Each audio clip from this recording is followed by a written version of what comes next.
Hello everyone, welcome to Ritwal classes. This is Sanjeev Sharma.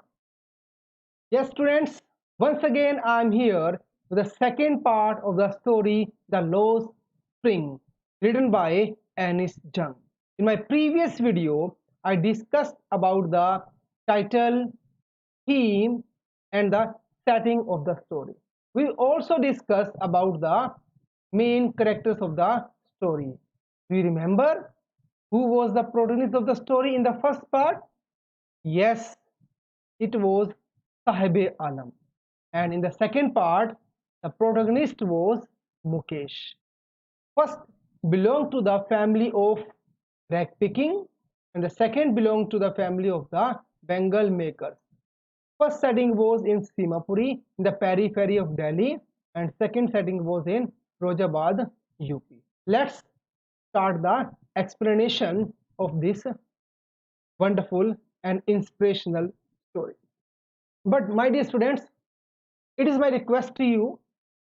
I am giving you here line by line explanation of the chapter. So please keep your book open with you when you just start watching this explanation. Got it? It will help you to understand this chapter in a better way. Got it? So I hope you have opened the book. Now let's start the chapter. The very beginning of the story, Anish Jung says every morning the writer sees a young rag picker boy. Do you know who is that young rag picker boy? He is Sahibe Alam, who visits the garbage dump. Garbage dump is कूड़े का ढेर near her house and searches for gold in it. The writer says that he searches for gold, ironically, because although the garbage dump is full of useless, thrown away things. You know that. Generally, what is found in the garbage dump? Only paper, used bottles, plastic bottles, glass bottles, and used food or tested food when jhuta khana. It is it gives really foul smell. How it is possible to get gold from it? But my dear students, you remember that all these plastic papers are able to provide food to these rag pickers.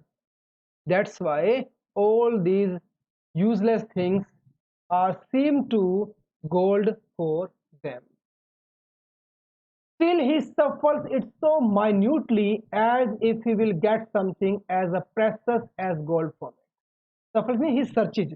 He searches such rubbish things that gives smell with his own hands, expecting he will get something that will be very important for Sahib Alam.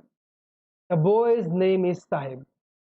His home in Dhaka. I told you in the beginning of the story in the last video, they have immigrated from Bangladesh in the middle of lush green field. They had left it many years ago. Now the question would be there, from where Sahib Alam has come and why did they come from there? वो वहां से क्यों आए? So they had come from Bangladesh. They had left it many years ago, and he does not remember it anymore because he was a child and maybe he was not born yet. वो उसका जन्म ही ना हुआ हो, वो उसके parents वहां से आए होंगे. But his mother had told him that there were many storms. Got it? Underline it. What were the reasons to leave Bangladesh? First reason was there were many storms. बहुत तूफान आते थे which destroyed their homes and fields. Definitely, when they would have no home, no fields, how they would be able to earn their livelihood? कैसे वो अपने जीवन को चलाते? So they left home and shifted to the cities in search of gold. Got it? You got the answer. Ki why did they leave Bangladesh? Just because there used to be many storms that destroyed their homes and fields. They had nothing to eat. wear, and live. That's why they decided to leave Bangladesh and shifted to India in the search of food or job. The writer again says, looking for gold in the big city, gold here refers for something precious which was not available in their hometown. Things like shoes, money, bags, etc. for the children, and food, clothing, shelter as means of survival for their parents.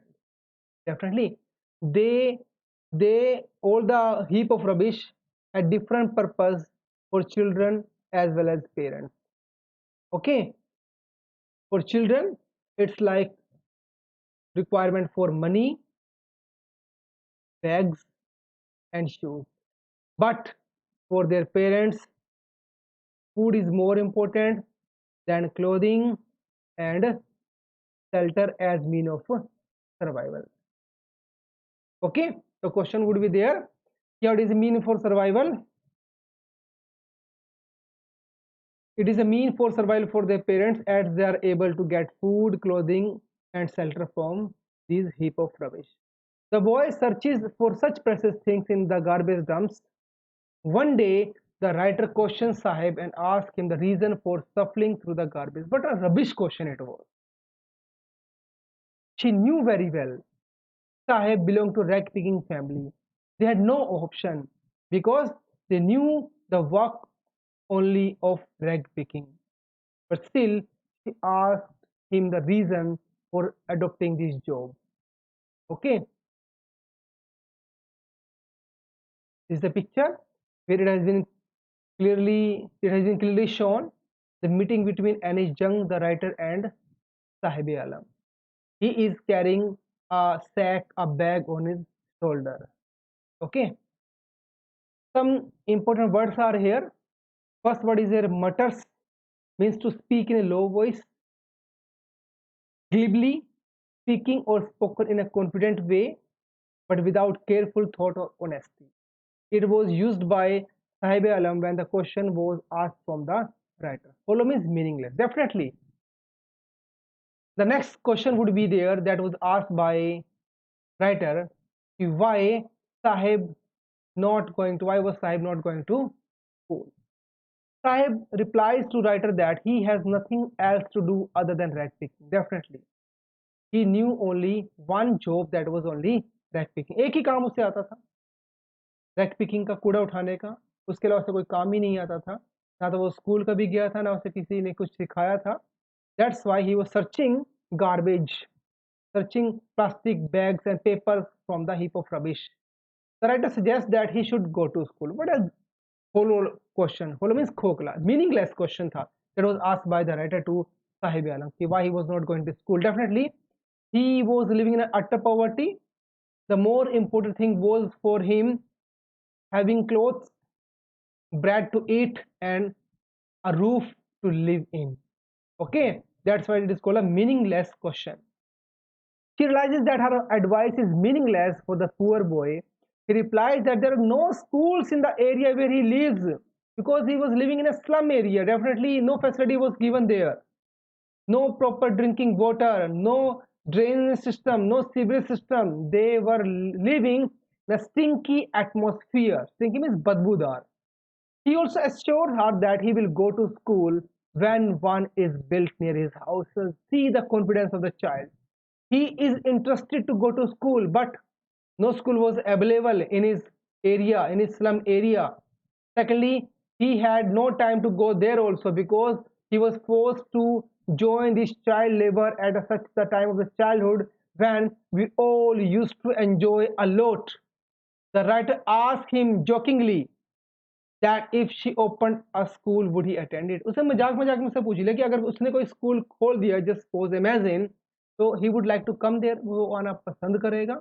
What do you think, students? What will be his answer? Abound means exist in large number. Definitely the promise that was given to Sahib by the writer, when she opens a school, he will come or not. Definitely it was a false promise. It was a fake promise. And it is filled in this world, that is asked by various persons. Saib says that he would join the writer's school, and after a few days, he runs up to her to ask whether her school is ready. Just see the emotion of the child. The writer just asked him this question unknowingly. He didn't know that the child would take it so seriously. So, whenever the child meets the writer, he asks her same question, either she has opened the school or not. The writer replied that it takes a lot of time to build a school.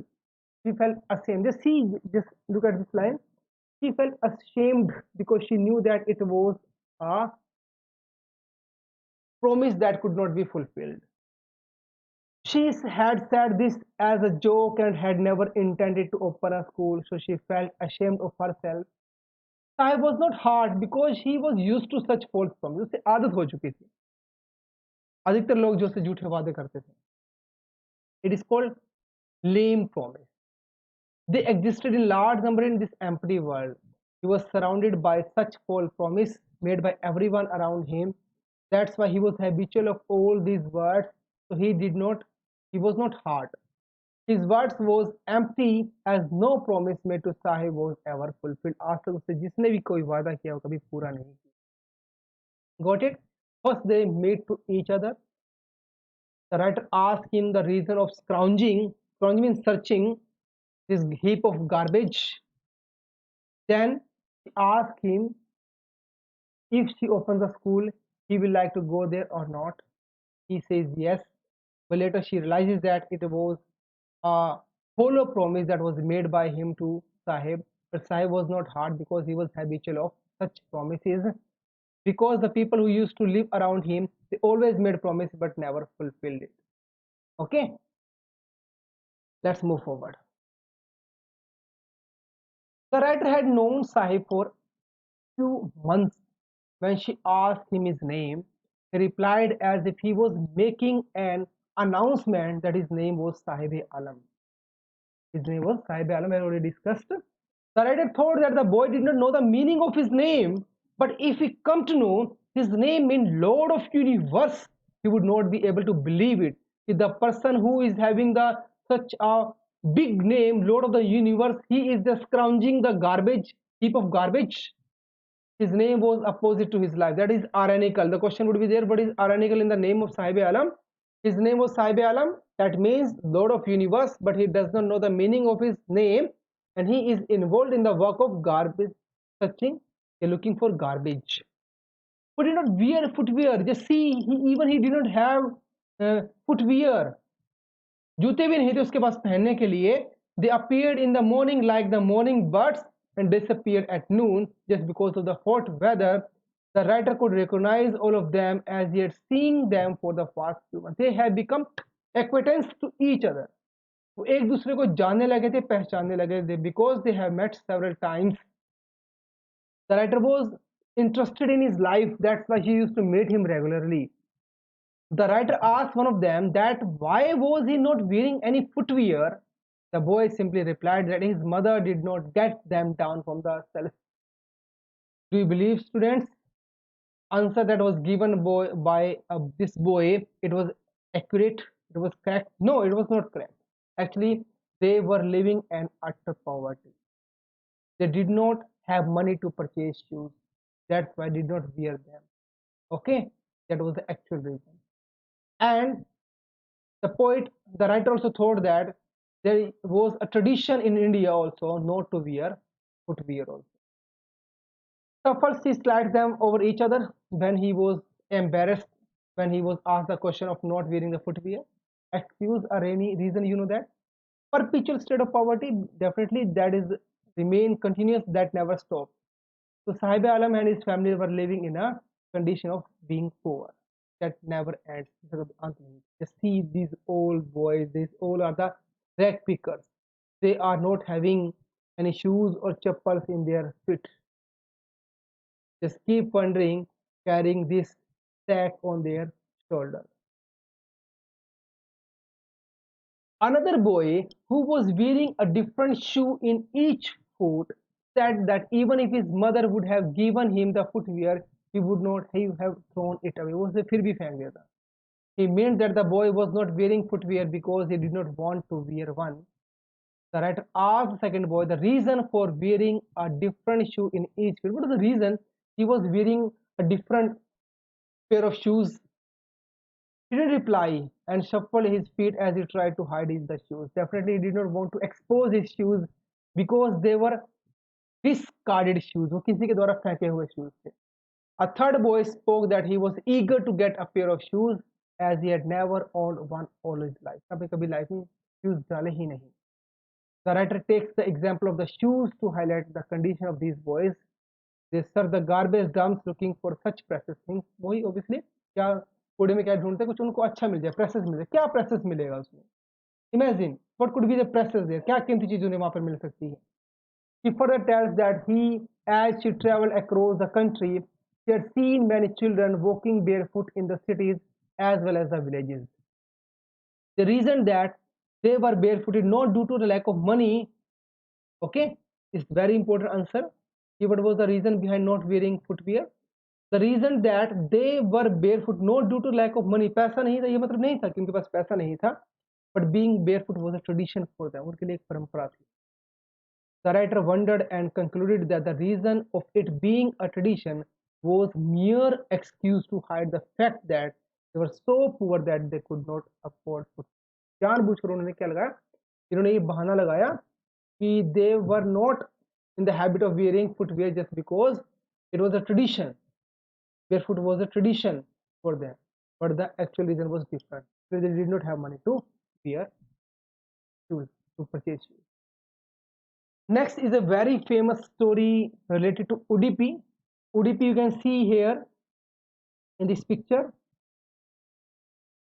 Okay, just look at this blue portion. This blue portion is Karnataka. Okay, and Udupi is a small town situated in a coastal area in Karnataka. Okay, and this boy is carrying school bag and he is overburdened with his school bag. When just listen this story, it's very important long question. What is the story related to Udupi? Okay, that is called Udupi, UDIPI. So when he was a boy, this is a story, let's start it. When he was a boy, he would walk to his school. On the way he would cross a temple. First, he was young, he would go to school. Third, when he would cross a temple on his way to school, where his father worked as a priest. Priest means pujari. His father वहाँ पे क्या थे? पुजारी थे. He would stop at the temple and pray to God to bless him with a pair of shoes. First one thing, he was a young boy. He used to go to school. On the way to school, he passed by a temple where his father was a priest. He stopped there to pray to God, and in the prayer, he used to ask the God to give him a pair of shoes. After 30 years, this portion was 30 years ago. Okay, and now it is after 30 years. The writer visited the town and the temple. Now the place was nearly empty. New priests lived in the backyard of the temple. Plastic chairs in red and white colors were kept there. The situation was different there now. A young boy came running after 30 years. Before 30 years, he prayed to God to give him a pair of shoes. That was accepted by after 30 years. A young boy came running. He was wearing grey colored school uniform, socks and shoes. He had a school bag hung on his shoulder. You can see here in the picture. He threw it on the bed and ran away. The writer wants to say that the financial position of the priest at the temple had improved now. You can also see, just having a look at the condition of this boy, the situation was changed now. The priest now had started earning some money. Now he could afford shoes for his children. She was reminded of another boy who got a pair of shoes. This boy requested for a pair of shoes, and after 30 years, this young boy got a pair of shoes. He prayed to goddess that he may never lose the shoes that he had got. The goddess has granted his prayer. उसने भगवान ने उसकी प्रार्थना को मान लिया. The boy never lost his footwear. उसके बाद वो कभी जूतों से अलग नहीं हुआ. This shows that the privileged means poor value anything that they get because they have been longing for. कुछ छोटी छोटी चीजों की भी उन्हें इतनी खुशी मिलती है. I still remember last week a beggar came to my house and she just demanded some food. I was having an old bag and some shirts of my daughter and two pair of shoes also that were not being used by my daughter. That's why I decided to give to that lady. When she got it and she had some emotions on her face, that was the real happiness for me. She was so happy. She thanked me a lot. And next time when she came to my house, she came with her granddaughter and she was wearing the same dress and shoes that I gave to her. She was very happy. That's why student मैं आपको हमेशा कहता हूँ कि जब भी आपको मौका मिले आपके घर के बाहर कोई भी आपको ऐसा लगे जो जरूरतमंद इंसान जिसकी आप किसी भी तरीके से हेल्प कर सकते हैं, प्लीज हेल्प देम. आपकी छोटी छोटी चीजें जो है उन्हें बहुत बड़ी खुशी दे सकते हैं. ओके, वो आपने यूज की भी नहीं है फिर भी उनके लिए वो बेनिफिशियल हो जाती हैं. और अगर आप उनको न्यू परचेज करके दें definitely it is going to be bless for them, blessing for them. Some important words: acquaintance means contact that is known to you. Metaphorically means symbolically. It has been used here because metaphorically Simapuri is situated in Delhi, that is the capital of India, but the situation is totally opposite. It lacks facilities, amenities. Squatters, those who are living somewhere illegally. Okay. Wilderness, a wasteland. Sunsan janga. Tarpaulin, a heavy duty waterproof cloth. You know what is tarpaulin? Tarpal. The writer describe the area where these rag pickers boy lives, Simapuri. The question would be there, describe Simapuri. Okay, all the rag pickers live Simapuri. Simapuri located on the outskirts of Delhi and was very different from the capital of the country. Listen carefully. When they came from Bangladesh, they came from Bangladesh in 1971. When these rag pickers had migrated from Bangladesh, the area had been a wasteland. No one used to live at that place. Simapuri was still a wasteland, but now it was not empty as almost 10,000 rag pickers. These all are the squatters. Okay, even they are not having the proper identity. Lived there in structure of mud. This is the structure of what kind of house they have. They have the house of that are made of mud with roofs made of thin sheets of tin and plastic material called tarpaulin. There was no sewage. It's called sewage, not sewage. No drainage, no running water facility in Simapur. They lived in unhygienic condition. Definitely, when there will be no drainage system, all the water would be assembled at a place, and the mosquitoes obviously will breed there. It was a piece of wasteland where the garbage of the city was collected. These people had started living there illegally. That is the place mentioned here about Simapur. Let's move forward. The rag pickers had been living illegally in Simapuri for the last 30 years. They have been occupied the area. It is also the part of the Simapuri also. They have been living here for the last 30 years. They occupied the area without government permission or ownership. They are not having any permission, that they are called the squatters. The politicians of the area have provided them ration cards and voter identity cards. You know that they are so mean person. They just want to get vote from the people, those who are living in Simapuri. They're not worried about their condition. They're not worried about the ambience where they are living. They got grocery for their family through these ration cards, and return they cast their votes in favor of the politician who had helped them. जिन्होंने उनकी help की, उनको vote दे देते हैं because they are uneducated. They don't know how to use their votes, and this politician just use them. The writer asked a group of women who were wearing torn sarees and why did they leave their homes in Dhaka. They replied that if they were able to satisfy the hunger of their families and sleep well at night, they were happier to live in Simapur. वो खुश है अगर उन्हें भरपेट खाना मिल जाए और अच्छे से नींद मिल जाए, वही उनकी जिंदगी की सबसे बड़ी अचीवमेंट है. which were ruined and gave them no food, क्योंकि वो बांग्लादेश में उन्हें कुछ भी खाने के लिए नहीं मिलता. These people traveled in search of food, and wherever they found it, they set up temporary homes and started living there. The children kept on growing there, and gradually they also started helping their parents in seeking means of survival. It means they adopted the work of, just see, this is the heap of garbage, and it's so smelly, so stinky. In this stinky atmosphere, they are forced to work there. For those who lived in Simapuri, the means of survival was rag picking. What was the means of survival for them? It was only rag picking. As they had been doing it for many years, they became trained at rag picking and did it well. अब उन्हें वो काम अच्छे से आ गया है. For the rag pickers, the garbage was as precious as gold. Definitely, it helps them to earn their livelihood. These families search the garbage dumps and got things where they sold to fund their food. जो मिलता है उसे बेचते हैं और बदले में खाना अरेंज कर लेते हैं. They gathered torn or damaged sheets which were used to cover the roof of their homes. They did not cover them well, but still provided them with some protection. For children, the garbage dumps were more than a means of survival. How it was more than?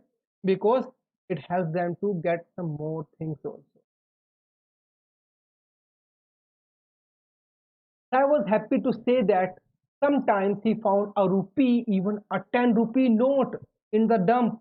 You know that 10 rupee is nothing for you. You even spend 10 rupee on the patties in your canteen. But this 10 rupee is a big amount for these children. It's like a dream for them. As one often finds even a silver coin in the garbage dump, he kept on searching, hoping to find. एक बार कुछ मिल जाता तो ढूंढते रहते हैं घंटों तक, जब तक कि उन्हें कुछ और ना मिल जाए. For the children, the garbage dump was a means of fulfilling their dreams. Just see, it's a different meaning of garbage dump for the children and the adult. For children, it is a means of fulfilling their dreams, although partially, while for their parents, it was a means of aiding survival for providing basic food, clothing, and it's like a dream for them, but it's means of survival for them. One winter morning, the writer saw Sahib standing by the fence of a club. He was watching a tennis game being played by two young men. Sahib liked the game. He used to watch the people game. He liked to play them also, but he was helpless because he did not have any facility to play that game. The writer saw that Sahib was also wearing tennis shoes. They did not look appropriate with his dress. It's not important for this chapter. Simply you can say that he was he got the shoes, but it these were the discarded shoes जो किसी ने फेंक दिए थे, उसने वहां से उठा लिए, उसको वो जो है वो पहन लिया. One morning, it's very important. One morning, writer met Sahib, who was on his way to milk booth. He was holding a steel container. Generally, he used to carry a bag on his shoulder, but on that day, he was not carrying any bag on his shoulder. He was carrying a steel container. He told that he had got a job at nearby tea store. Now he left working, as I told you in the beginning, the work of rag picking. Now he joins a tea store. Difference is there. In the rag picking, he used to carry a bag on his shoulder. Now he was carrying a steel container that was heavier to his bag. He would earn 800 rupees, no doubt. Now he was having fixed salary, 800 rupees a month, get meals also. The writer asked him if he likes the job, as he could see that he had lost the carefree. But now he had lost his carefree look. He lost his freedom. Now he was his own master. वो अपनी इच्छा का मालिक नहीं था. Now Sahib was working for someone else and was carrying his master container. He was burdened with responsibility now. Earlier, as a rag picker, Sahib would carry his own bag and was his own master, but now he was no longer his master. Why he was no longer his master? Because now he lost his liberty. He had to work as per instructed by his master. Now he had to carry a heavy container and he lost his carefree look. Okay, this is the life of Sahib-e-Alam. I hope you have understood the story, got the idea, a sense of the story. Just try to understand the feeling of this young child, Sahib Alam, how he worked the disgusting job of red picking. In the next video, we'll discuss about the second part of the story that is related to Mukesh, who is belong to a family of Bengal makers. Till the time, thank you. Take care of yourself. And once again, I remind you, please subscribe my channel and like my videos. Thank you to watch it. Thank you so much.